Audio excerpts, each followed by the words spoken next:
ഓം ശാന്തി 30-4-2024 പ്രഭാതമുരളി. മധുരമായ കുട്ടികളെ, തന്റെ കണക്ക് പരിശോധിക്കൂ. മുഴുവൻ ദിവസത്തിലും ബാബയെ എത്ര സമയം ഓർമ്മിച്ചു? ഒരു തെറ്റും ചെയ്തില്ലല്ലോ. എന്തുകൊണ്ടെന്നാൽ നിങ്ങൾ ഓരോരുത്തരും വ്യാപാരികളാണ്. ചോദ്യം: അന്തർമുഖിയായിരുന്ന് ഏത് പരിശ്രമം ചെയ്യുകയാണെങ്കിൽ അപാരമായ സന്തോഷം ഉണ്ടായിരിക്കും? ഉത്തരം: ജന്മജന്മാന്തരമായി എന്തൊക്കെയാണോ ചെയ്തത്, എന്തെല്ലാമാണോ മുന്നിൽ വന്നുകൊണ്ടിരിക്കുന്നത്, സർവ്വതിൽ നിന്നും ബുദ്ധിയോഗത്തെ മാറ്റി സതോ പ്രധാനമാക്കുന്നതിനു വേണ്ടി ബാബയെ ഓർമ്മിക്കുവാൻ പരിശ്രമിക്കൂ. 4 ഭാഗത്തു നിന്നും ബുദ്ധിയെ വേർപെടുത്തി അന്തർമുഖിയായിരുന്ന് ബാബയെ ഓർമ്മിക്കൂ. സേവനത്തിന്റെ തെളിവ് നൽകൂ. അപ്പോൾ അപാരമായ സന്തോഷം ഉണ്ടാകും. ഓം ശാന്തി. ബാബ കുട്ടികൾക്ക് മനസ്സിലാക്കി തരികയാണ്. ആത്മീയ അച്ഛൻ ആത്മീയ കുട്ടികൾക്കാണ് മനസ്സിലാക്കി തരുന്നത് എന്ന് കുട്ടികൾക്കറിയാം. ആത്മീയ അച്ഛൻ പരിധിയില്ലാത്ത അച്ഛനാണ്. ആത്മീയ കുട്ടികളും പരിധിയില്ലാത്ത കുട്ടികളാണ്. ബാബയ്ക്ക് എല്ലാ കുട്ടികളുടെയും സദ്ഗതി ചെയ്യണം. ആരിലൂടെ? ഈ കുട്ടികളിലൂടെ വിശ്വത്തിന്റെ സദ്ഗതി നടത്തണം. ലോകം മുഴുവനുമുള്ള കുട്ടികൾ ഇവിടെ വന്ന് പഠിക്കുന്നില്ല. പേര് തന്നെ ഈശ്വരീയ വിശ്വവിദ്യാലയം എന്നാണ്. സർവർക്കും മുക്തി ഉണ്ടാകുന്നുണ്ട്. മുക്തിയെന്നോ ജീവൻ മുക്തിയെന്നോ പറയൂ. മുക്തിയിലേക്ക് പോയി സർവർക്കും ജീവൻ മുക്തിയിലേക്ക് വരിക തന്നെ വേണം. സർവർക്കും മുക്തിധാമം വഴി ജീവൻ മുക്തിയിലേക്ക് വരണം എന്ന് പറയും. ഒരാൾക്ക് പിറകെ ഓരോരുത്തർക്കായി താഴേക്ക് പാർട്ട് അഭിനയിക്കാൻ വരിക തന്നെ വേണം. അതുവരെ മുക്തിധാമത്തിൽ തന്നെ ഇരിക്കേണ്ടതായിയുണ്ട്. കുട്ടികൾക്കിപ്പോൾ രചയിതാവിനെയും രചനയെയും മനസ്സിലായി. ഈ മുഴുവൻ രചനയും അനാദിയാണ്. രചയിതാവ് ഒരേയൊരു ബാബ തന്നെയാണ്. ഈ സർവ ആത്മാക്കളും പരിധിയില്ലാത്ത ബാബയുടെ കുട്ടികളാണ്. കുട്ടികൾ മനസ്സിലാക്കുമ്പോൾ അവർ വന്ന് യോഗം പഠിക്കും. ഇത് ഭാരതത്തിനു വേണ്ടിയുള്ള യോഗമാണ്. ബാബ വരുന്നതും ഭാരതത്തിലാണ്. ഭാരതവാസികളെ തന്നെയാണ് ഓർമ്മയുടെ യാത്ര പഠിപ്പിച്ച് പാവനമാക്കുന്നത്.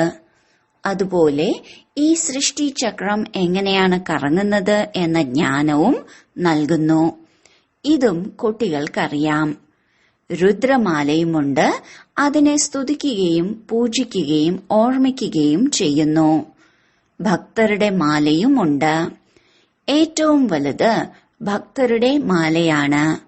ഭക്തമാലയ്ക്ക് ശേഷമാണ് ജ്ഞാനത്തിന്റെ മാല ഉണ്ടാകേണ്ടത്. ഭക്തിയും ജ്ഞാനവുമല്ലേ? ഭക്തമാലയുമുണ്ട്, രുദ്രമാലയുമുണ്ട്. പിന്നെ വിഷ്ണുവിന്റെ മാലയെന്നും പറയുന്നു. കാരണം മനുഷ്യ സൃഷ്ടിയിൽ ഏറ്റവും ഉയർന്നത് വിഷ്ണുവാണ്. വിഷ്ണുവിനെ സൂക്ഷ്മവദനത്തിൽ കാണിച്ചിരിക്കുന്നു. ഇദ്ദേഹമാണ് പ്രജാപിത ബ്രഹ്മാവ്. ഇദ്ദേഹത്തിന്റെ മാലയുമുണ്ട്. അവസാനം ഈ മാല ഉണ്ടാകുമ്പോഴാണ് ആ രുദ്രമാലയും വിഷ്ണുവിന്റെ വൈജയന്തി മാലയും ഉണ്ടാകുന്നത്. ഉയർന്നതിലും ഉയർന്നത് ശിവബാബയാണ്. പിന്നീട് വിഷ്ണുവിന്റെ രാജ്യം. ഭംഗിക്ക് വേണ്ടി ഭക്തിയിൽ എത്രമാത്രം ചിത്രങ്ങളാണ് ഉണ്ടാക്കിയിരിക്കുന്നത്. എന്നാൽ ജ്ഞാനമൊന്നും തന്നെയില്ല. നിങ്ങൾ ഉണ്ടാക്കുന്ന ചിത്രങ്ങൾ മനസ്സിലാക്കി കൊടുക്കണം. അപ്പോൾ മനുഷ്യർ മനസ്സിലാക്കും. അല്ലെങ്കിൽ ശിവനെയും ശങ്കരനെയും ഒന്നാക്കി വെക്കും. ബാബ പറയുന്നു, സൂക്ഷ്മവദനത്തിലും മുഴുവൻ സാക്ഷാത്കാരത്തിന്റെ കാര്യമാണ്. അവിടെ അസ്ഥിയും മാംസവും ഉണ്ടായിരിക്കില്ല. സാക്ഷാത്കാരം ലഭിക്കുന്നു. സമ്പൂർണ്ണ ബ്രഹ്മാവുമുണ്ട്. പക്ഷെ അത് സമ്പൂർണവും അവ്യക്തവുമാണ്. ഇപ്പോഴുള്ള വ്യക്ത ബ്രഹ്മാവിന് അവ്യക്തമാകണം. വ്യക്തമായിട്ടുള്ളത് തന്നെയാണ് അവ്യക്തമാകുന്നത്. അവ്യക്തത്തെ ഫരിഷ്ത എന്നും പറയുന്നു. സൂക്ഷ്മവതനത്തിൽ ആ ചിത്രവും വെച്ചിരിക്കുന്നു. സൂക്ഷ്മവതനത്തിൽ പോകുകയും പഴച്ചാറ് കുടിച്ചതായും പറയാറുണ്ട്. അവിടെ മരങ്ങളൊന്നും തന്നെ ഉണ്ടായിരിക്കില്ല. വൈകുണ്ഠത്തിലുണ്ട്, പക്ഷെ വൈകുണ്ഠത്തിൽ നിന്ന് കൊണ്ടുവന്ന് കുടിപ്പിച്ചതല്ല. ഇതെല്ലാം സൂക്ഷ്മവതനത്തിലുള്ള സാക്ഷാത്കാരത്തിന്റെ കാര്യങ്ങളാണ്. തിരികെ വീട്ടിലേക്ക് പോകണമെന്നും ആത്മ അഭിമാനി ആകണമെന്നും ഇപ്പോൾ നിങ്ങൾ കുട്ടികൾക്കറിയാം. ഞാൻ ആത്മാവ് അവിനാശിയാണ്. ഈ ശരീരം വിനാശിയാണ്. നിങ്ങൾ കുട്ടികൾക്കാണ് ആത്മാവിന്റെ ജ്ഞാനവും ഉള്ളത്. അവർ ആത്മാവ് എന്താണ് എന്ന് പോലും അറിയുന്നില്ല. ആത്മാവിൽ 84 ജന്മങ്ങളുടെ പാർട്ട് എങ്ങനെയാണ് അടങ്ങിയിട്ടുള്ളത് എന്നും അവർക്കറിയില്ല. ഈ ജ്ഞാനം ബാബ മാത്രമാണ് നൽകുന്നത്. സ്വയം തന്റെ പരിചയവും നൽകുന്നു. തമോ പ്രധാനത്തിൽ നിന്നും സതോ പ്രധാനവുമാക്കുന്നു. നമ്മൾ ആത്മാവാണ്. ഇപ്പോൾ പരമാത്മാവുമായി യോഗം വയ്ക്കണം. ഇത്രമാത്രം പുരുഷാർത്ഥം ചെയ്യൂ.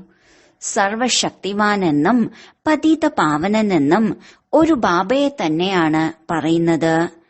പതിത പാവന വരൂ എന്ന് സന്യാസിമാരും വിളിക്കുന്നു. ചിലർ ബ്രഹ്മത്തെയും പതിത പാവനൻ എന്ന് പറയുന്നു. നിങ്ങൾ കുട്ടികൾക്ക് ഭക്തിയുടെ അറിവും ലഭിക്കുന്നു. എത്ര സമയമാണ് ഭക്തിയുള്ളത്?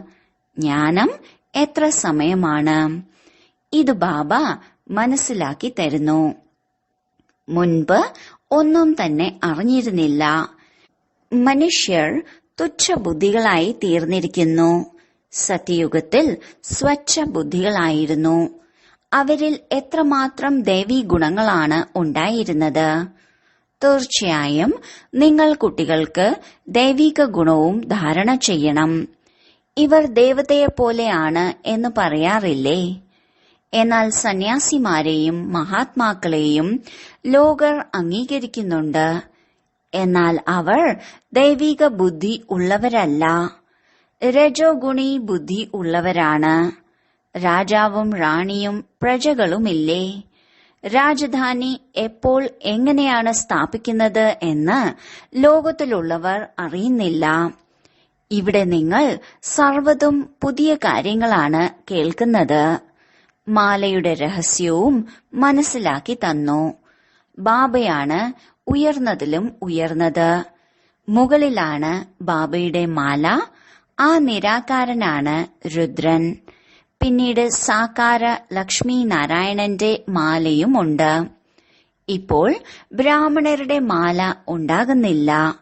അന്തിമത്തിൽ നിങ്ങൾ ബ്രാഹ്മണരുടെ മാലയും ഉണ്ടാകുന്നു. ഈ കാര്യങ്ങളിൽ കൂടുതൽ ചോദ്യോത്തരങ്ങൾ നടത്തേണ്ട ആവശ്യമില്ല. സ്വയം ആത്മാവാണെന്ന് മനസ്സിലാക്കി പരംപിത പരമാത്മാവിനെ ഓർമ്മിക്കൂ. ഇതാണ് മുഖ്യമായ കാര്യം. ഈ നിശ്ചയം പക്ക ആയിരിക്കണം.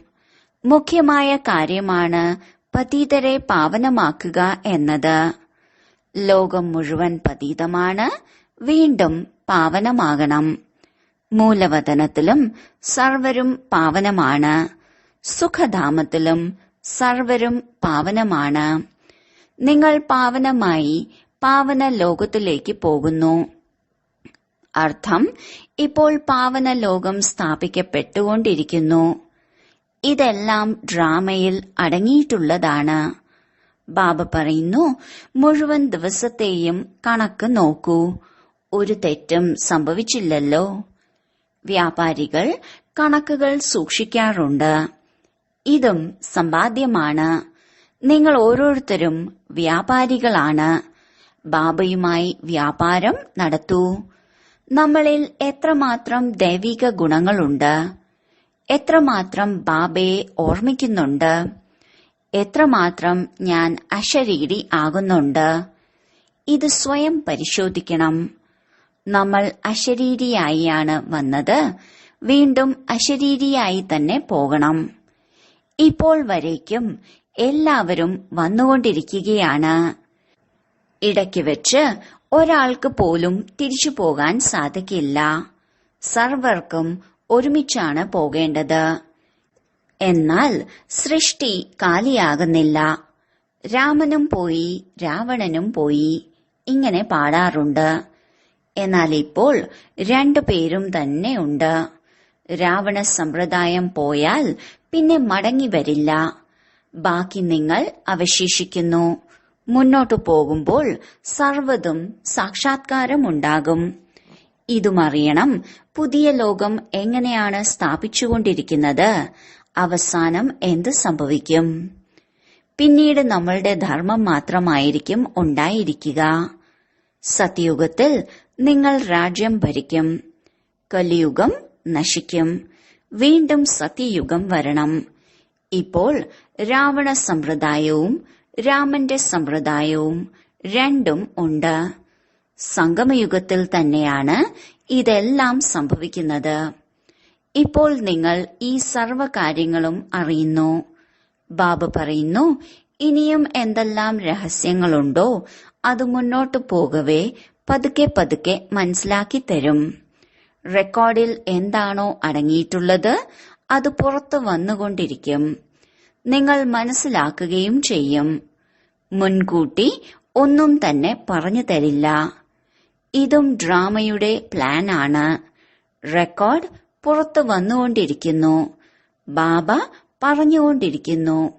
നിങ്ങളുടെ ബുദ്ധിയിൽ ഈ കാര്യങ്ങളുടെ അറിവ് വർദ്ധിച്ചുകൊണ്ടിരിക്കുന്നു. റെക്കോർഡ് പാടിക്കൊണ്ടിരിക്കുന്നത് പോലെ ബാബയുടെ മുരളിയും നടന്നുകൊണ്ടിരിക്കും. ഡ്രാമയുടെ രഹസ്യം മുഴുവൻ അടങ്ങിയിട്ടുണ്ട്. റെക്കോർഡിൽ സൂചി നീക്കിയതുകൊണ്ട് മാറ്റമൊന്നും തന്നെ വരില്ല. അതിലുള്ളത് തന്നെ ആവർത്തിക്കും. നിങ്ങൾ കേൾക്കുകയും കേൾപ്പിക്കുകയും ചെയ്യും. ബാക്കി സർവ്വതും ഗുപ്തമാണ്. രാജധാനി സ്ഥാപിച്ചുകൊണ്ടിരിക്കുന്നു. മാല മുഴുവൻ ഉണ്ടായിക്കൊണ്ടിരിക്കുകയാണ്. രാജധാനിയിൽ വ്യത്യസ്ത സ്ഥാനങ്ങളിൽ നിങ്ങൾ ജന്മമെടുക്കും. രാജാവും റാണിയും പ്രജകളും സർവരും ആവശ്യമാണ്. ഇതെല്ലാം ബുദ്ധി കൊണ്ട് മനസ്സിലാക്കേണ്ടതാണ്. പ്രത്യക്ഷത്തിൽ എന്താണോ സംഭവിക്കുന്നത് അത് കാണാം. ഇവിടെ നിന്ന് പോകുന്നവർ നല്ല സമ്പന്ന കുടുംബത്തിൽ ജന്മമെടുക്കുന്നു. ഇപ്പോഴും നിങ്ങൾക്ക് അവിടെ വളരെയധികം സത്കാരം ലഭിക്കുന്നു. ഈ സമയവും രത്നങ്ങൾ പതിച്ച വസ്തുക്കൾ സർവരുടെയും പക്കൽ ഉണ്ട്. എന്നാൽ അവയിൽ അത്രയും ശക്തിയില്ല. നിങ്ങളിലാണ് ശക്തിയുള്ളത്. നിങ്ങൾ എവിടെ പോകുന്നോ അവിടെ നിങ്ങളുടെ പ്രഭ കാണിക്കും. നിങ്ങൾ ഉയർന്നതിലും ഉയർന്നവരാണ്. അതുകൊണ്ട് നിങ്ങൾ അവിടെ പോയി നിങ്ങളുടെ ദൈവിക സ്വഭാവം കാണിക്കും. ആസുരീയ കുട്ടികൾ ജനിക്കുമ്പോൾ തന്നെ കരയുവാൻ തുടങ്ങും. അഴുക്കും ഉണ്ടായിരിക്കും. നിങ്ങൾ വളരെ നിയമാനുസൃതം വളരും. ദുർഗന്ധത്തിന്റെ കാര്യമേ ഇല്ല. ഇന്നത്തെ കാലത്തെ കുട്ടികൾ ദുർഗന്ധമുള്ളവരായിരിക്കുന്നു. സത്യയുഗത്തിൽ അങ്ങനെയുള്ള കാര്യമേ ഇല്ല. സ്വർഗമല്ലേ? ചന്ദനത്തിരി കത്തിച്ചു വെക്കുന്നതിനായി അവിടെ ദുർഗന്ധം ഉണ്ടായിരിക്കില്ല. പൂന്തോട്ടങ്ങളിൽ വളരെ ഗന്ധമുള്ള പുഷ്പങ്ങൾ ഉണ്ടായിരിക്കും. ഇവിടെയുള്ള പുഷ്പങ്ങളിൽ അത്രയും സുഗന്ധമില്ല. അവിടെ ഓരോ വസ്തുവിലും 100% സുഗന്ധമുണ്ടായിരിക്കും. ഇവിടെ 1% പോലും ഇല്ല. അവിടെ പുഷ്പങ്ങളും ഫസ്റ്റ് ക്ലാസ് ആയിരിക്കും. ഇവിടെയുള്ള ആൾ എത്ര തന്നെ സമ്പന്നനാണെങ്കിലും അത്രയും വരില്ല. അവിടെ പല പ്രകാരത്തിലുള്ള വസ്തുക്കൾ ഉണ്ടായിരിക്കും. പാത്രങ്ങളെല്ലാം സ്വർണത്തിന്റേതായിരിക്കും. ഇവിടെ ഏതുപോലെയാണോ കല്ലുകളുള്ളത് അവിടെ അതുപോലെ സ്വർണം തന്നെ സ്വർണമായിരിക്കും. പാടങ്ങളിലും സ്വർണമായിരിക്കും. ചിന്തിച്ചു നോക്കൂ, എത്രമാത്രം സ്വർണമുണ്ടായിരിക്കും. അതുപയോഗിച്ചാണ് കെട്ടിടങ്ങളും മറ്റും ഉണ്ടാക്കുക. അവിടെ ഇങ്ങനെയുള്ള കാലാവസ്ഥയായിരിക്കും. വേനലുമായിരിക്കില്ല, മഞ്ഞുകാലവുമായിരിക്കില്ല.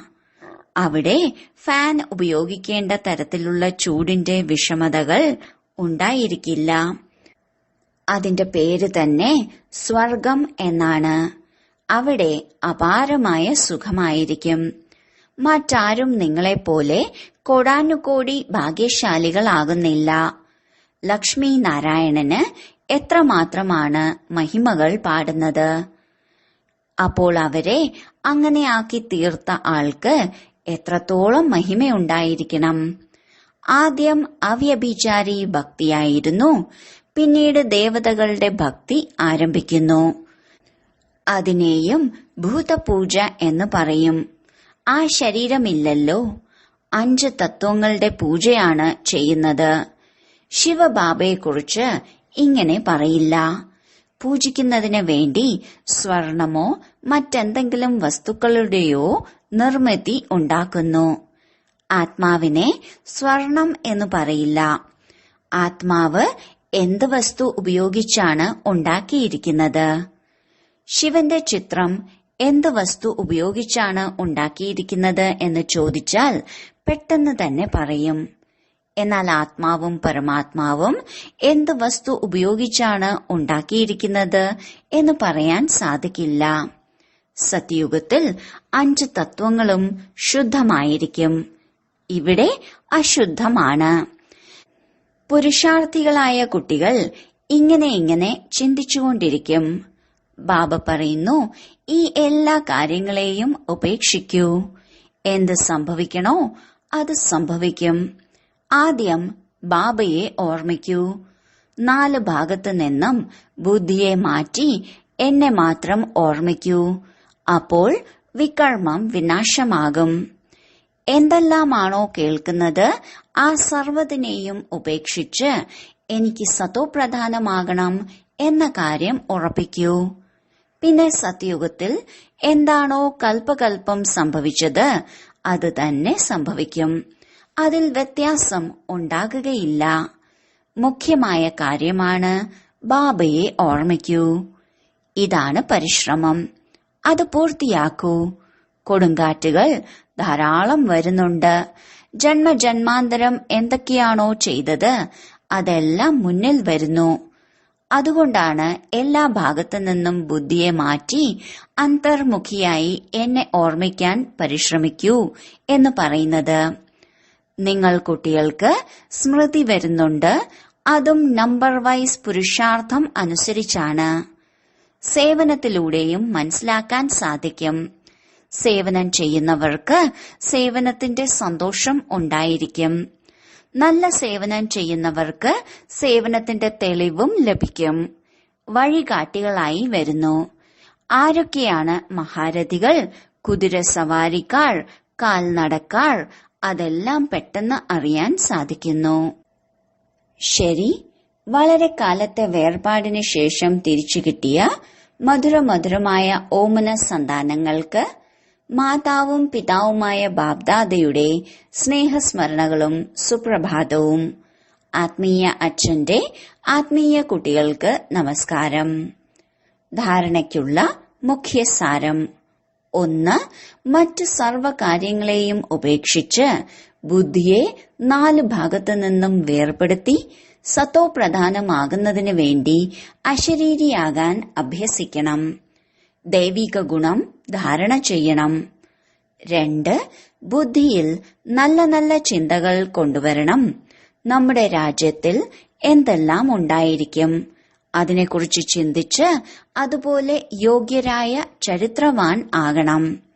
ഇവിടെ നിന്നും ബുദ്ധിയെ വേർപെടുത്തണം. വരദാനം: സേവനത്തിലൂടെ പ്രാപ്തി ലഭിക്കുന്ന സർവപരിധിയുള്ള ആഗ്രഹത്തിൽ നിന്നും ഉപരി സദാ സമ്പന്നവും സമാനവുമായി ഭവിക്കട്ടെ. സേവനത്തിന്റെ അർത്ഥം തന്നെ പ്രാപ്തി നൽകുന്നത് എന്നാണ്. അഥവാ ഏതെങ്കിലും സേവനം അസന്തുഷ്ടമാക്കുന്നുവെങ്കിൽ അത് സേവനമല്ല. ഇങ്ങനെയുള്ള സേവനം ഉപേക്ഷിച്ചാലും സന്തുഷ്ടത ഉപേക്ഷിക്കരുത്. എങ്ങനെയാണോ ഭൗതിക രീതിയിൽ തൃപ്തമായവർ സദാ സന്തുഷ്ടമായിരിക്കുന്നത്, അതുപോലെ മനസ്സിന് തൃപ്തിയുള്ളവരും സദാ സന്തുഷ്ടമായിരിക്കുന്നു. സന്തുഷ്ടത തൃപ്തിയുടെ അടയാളമാണ്. തൃപ്തമായ ആത്മാവിൽ പരിധിയുള്ള ആഗ്രഹങ്ങളുടെയോ അംഗീകാരത്തിന്റെയോ സൗകര്യങ്ങളുടെയോ സാധനങ്ങളുടെയോ ദാഹം ഉണ്ടാകുകയില്ല. സ്ലോഗൻ: സത്യമായ ഹൃദയത്തോടെ നിസ്വാർത്ഥമായ സേവനത്തിൽ മുന്നേറുക. അർത്ഥം: പുണ്യത്തിന്റെ സമ്പാദ്യം ശേഖരിക്കുകയാണ്. ഓം ശാന്തി.